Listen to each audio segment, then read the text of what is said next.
अस्सलाम वालेकुम जी, मैं हूं आदिल अब्बासी और हम डिजिटल के प्लेटफॉर्म पे आपके साथ अब हर रोज़ आप देखेंगे व्लॉग्स मेरे मुखातिब हुआ करूंगा ये वीडियो बनाकर।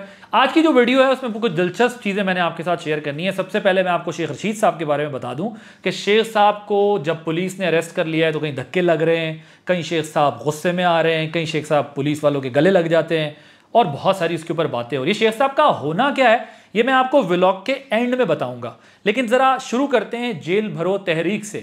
जेल भरो तहरीक का ऐलान कर दिया इमरान खान साहब ने। इमरान खान साहब ने कहा है कि जी तमाम पार्टी, मैं, हम सारे लोग अवाम अब बाहर निकले और बाहर निकल के हमने जो है वो जेलें भरनी है।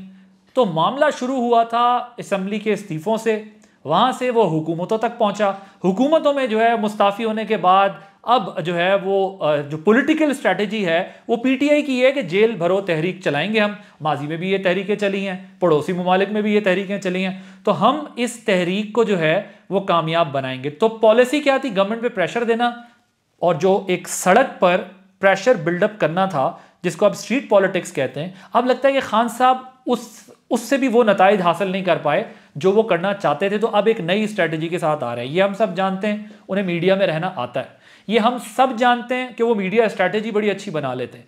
उन्हें अपने वोटर को, सपोर्टर को, मासेस को एंगेज करना भी आता है, जो कि बहुत अच्छे तरीके से हर 2-3 महीने बाद वो एक नया नैरेटिव ले आते हैं और वो पिछले नैरेटिव पे को ओवरलैप करता है और उसके बाद वो उस नैरेटिव की गिर्द सारी मुल्क की पॉलिटिकल डिबेट जारी रखते हैं। ये अगर इकोनॉमिक क्राइसिस ना हो तो पॉलिटिकल डिबेट में खान साहब की पूरी कोशिश होती है कि जो स्टांस वो ले वही डोमिनेट कर रहा हो, खा वो गवर्नमेंट में हो या ऑपोजिशन में हो। तो मैं ज़रा जेल भरो तहरीक के मामले में आपको ज़रा ये बता दूं कि जेल भरो तहरीक के ऊपर गवर्नमेंट भी कोई परेशान नहीं हुई। मरियम साहिबा ने अपने जलसे में ये कह दिया कि आप जेल भरो तहरीक का आगाज़ करना चाहते हैं तो ऐसा करें कि आगाज़ अपने आप से करें। यानी वो इमरान खान साहब को कह रही हैं कि आप सबसे पहले जेल चले जाएं, उसके बाद एक लाइन लगा दे पीछे। और राना सनाउल्लाह साहब कहते हैं कि जी हमें तो कोई फ़र्क नहीं पड़ता, हम जो है वो मुस्लिम लीग नवाज़ के ये मौके पे आप भरें जेलें जितनी भरनी है और आगाज़ जो है वो यहाँ से हो जाए और फिर इनको बताएंगे, हम पता चलेगा ये कैसे आएंगे। तो दोनों तरफ एक टेंशन का माहौल है और सख्त स्टांस लिया हुआ है, स्टेलमेट है, ठहर गई हैं चीज़ें। पॉलिटिकल डायलॉग आगे नहीं बढ़ रहा बल्कि और हीट जो है बढ़ती जा रही है। तो जेल भरो तहरीक, खान साहब चल पड़े जेल की जानिब, पीएमएलएन कह रही है आ जाएं। तो पीएमएलएन से मेरा एक सवाल है कि भाई आप ऐसा करें, जाएं जाके उनको गिरफ्तार कर लें और डाल दें जेल के अंदर। आप क्यों हमें ये बता रहे हैं? आप तो मतलब ठीक है वहाँ पर इंटरिम गवर्नमेंट है, सब कुछ है, लेकिन आप जो है वो फेडरल में आपकी गवर्नमेंट है और आप जो है वो खान साहब को आप आगाज़ कर लें। और वहाँ से खान साहब ने जो जेल भरो तहरीक का है कि उस पर मैं ये ज़रूर बात करूँगा कि देखें कई स्ट्रैटेजीज ऐसी खान साहब ने बनाई हैं दैट डिडंट वर्क। वो तहरीक जो अब शुरू करना चाहते हैं उसके क्या नताइज होंगे हम में से कोई नहीं जानता। खान साहब की पॉपुलैरिटी एट इट्स पीक है, इसमें कोई शक नहीं, बिलाशुबा खान साहब इस वक्त अपनी शोहरत की बुलंदियों को छू रहे हैं। लेकिन पाकिस्तान की तारीख ये बताती है कि आपको अपनी शोहरत की बुलंदी पे पहुंचने की वजह से या बहुत पॉलिटिकल नैरेटिव को स्ट्रॉन्ग करने की वजह से गवर्नमेंट नहीं मिलती। आपको गवर्नमेंट मिलती है जब आप पॉलिटिकल डायलॉग और बिहाइंड द स्क्रीन डायलॉग जो जिन हलकों से डायलॉग करने हैं और माजी में एस्टेब्लिशमेंट के साथ ही लोग ताल्लुकात बना के पावर में आते रहे। तो अनफॉर्चुनेटली पाकिस्तान की तारीख में कभी ऐसा नहीं हुआ कि कोई सिर्फ शोहरत की बुनियाद पे आ गया। और मियाँ साहब भी अपने पिछले टेन्योर में बहुत पॉपुलर थे, लेकिन हम सब जानते हैं कि बिहाइंड द स्क्रीन डायलॉग के बगैर कोई भी पावर में नहीं आ सकता। तो अब अगर वो पावर में आना चाहते हैं तो उनको डायलॉग का आगाज़ करना पड़ेगा, चाहे बैकडोर तो उनका कामयाब नहीं हो पा रहा। वो एफर्ट्स तो अब उनको भी लगता है, वो खुद भी कहते हैं कि हमारा एस्टेब्लिशमेंट से कोई राब्ता नहीं है। लेकिन पॉलिटिकल गवर्नमेंट्स के साथ बहरहाल मेरी राय ये है कि उनको बैठना पड़ेगा, बैठ के डायलॉग करना पड़ेगा और डायलॉग के नतीजे में जो है शायद कोई ना कोई रास्ता निकल आए। और ये जो एपीसी वाला मामला है ये भी एक तरह का एक स्पेस है जो उनको दी जा रही है और मेरी राय में खान साहब को इसको ज्वाइन करना चाहिए। अब आ जाते हैं एक और मामला जो हम आपसे बात कर रहे थे, शेख रशीद साहब की।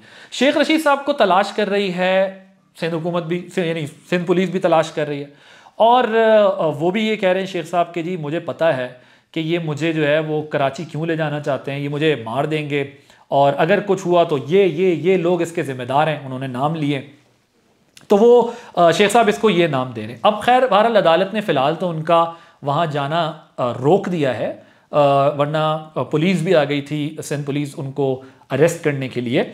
लेकिन शेख साहब के केस में बहुत सारे लोगों का ये ख्याल है कि पता नहीं अब आगे क्या होगा।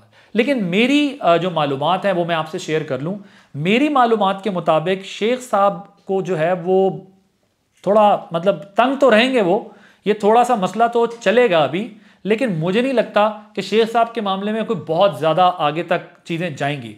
शेख साहब का मामला कुछ ना कुछ ठंडा हो जाएगा, क्योंकि जिस हद तक अभी ये दिखाया जा रहा है उस हद तक चीज़ें नहीं जाएंगी। लेकिन शेख साहब को भी जो है माजी में भी ये होता रहा, अब दोबारा शेख साहब को पहली दफ़ा ज़िंदगी में ज़्यादा इस किस्म का सामना करना पड़ रहा है, क्योंकि इससे पहले वो दीवार के इस तरफ रहकर ज़्यादा जो है वो बात करते थे, लेकिन अब दीवार के उस तरफ जाके जब वो बात करें तो उनके लिए मुश्किलात बड़ी हैं। लेकिन मुझे नहीं लगता कि शेख साहब का मामला कोई बहुत दूर तक या बहुत आगे तक जाएगा, और जो दूसरे लीडर्स के साथ हम देख रहे हैं पीटीआई के, वो मामला शेख साहब के साथ भी होगा। तो ये मेरी कुछ इन्फॉर्मेशन भी है और मेरे एनालिसिस भी हैं कि शेख साहब के मामले में मामलात आगे जाके थोड़े से ठंडे हो जाएंगे। तो ये सूरत हाल है इस वक्त मुल्क की मईशत की। ये पोजीशन है कि आईएमएफ सर पे खड़ा है, आज भी डिले हुआ है, अब कल तक चला गया मामला, एक दिन का गैप आया है।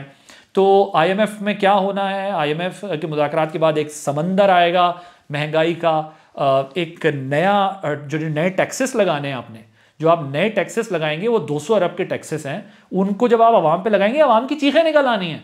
तो आपने आगे इलेक्शन में भी जाना है, कोई रास्ता नहीं है, मतलब ऑब्वियसली कॉन्स्टिट्यूशन में तो कोई स्पेस नहीं है। अगर कोई मावराए आइन कोई चीज़ हो जाए, जो कि पाकिस्तान में माजी में होती रही है, तो मैं नहीं कह सकता, बट मुझे जो है वो एक तालिब इल्म की हैसियत से कोई रास्ता नहीं दिख रहा इलेक्शन ना कराने का। इलेक्शन हुकूमत जितनी पुरएतमाद है, जिस तरह डेट्स ही नहीं दे रही जो आपकी इंटरिम गवर्नमेंट्स हैं, तो उससे मुझे ये लगता है कि हुकूमत के जहन में कोई प्लान भी मौजूद है।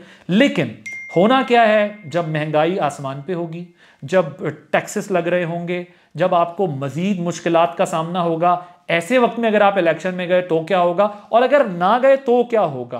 तो दोनों के लिए जो है ना वो इस वक्त सिचुएशन कोई ख़ास अच्छी नहीं है। मैं बार बार कह रहा हूँ, अपने टॉक शोज़ में कह रहा हूँ, इस राय का बार बार इजहार कर रहा हूँ कि खुदारा बैठ जाएं, कुछ ना कुछ मिनिमम पॉइंट्स पे, कुछ एजेंडे पर बैठ जाएं, डायलॉग कर लें, कोई रास्ता निकाल ले, क्योंकि सियासी जमातों ने अल्टीमेटली ये रास्ता निकालना है। अगर ना निकाला तो किसी के हाथ कुछ नहीं आएगा। तो इस चीज़ से बचने की कोशिश करें, क्योंकि ज़ाहिर है जब मामला दूसरी तरफ जाते हैं तो फिर हाथ में कुछ नहीं रहता। आज तहरीक इंसाफ के जो लोग हैं वो यही शिकायत कर रहे हैं कि जी कवानीन तो बहुत हैं पर अमल दरामद नहीं होता, और इससे पहले मुस्लिम लीग नवाज वाले भी यही कहते थे, पीपल्स पार्टी भी यही कहती थी कि भाई कवानीन का मिसयूज़ हो रहा है हमारे खिलाफ।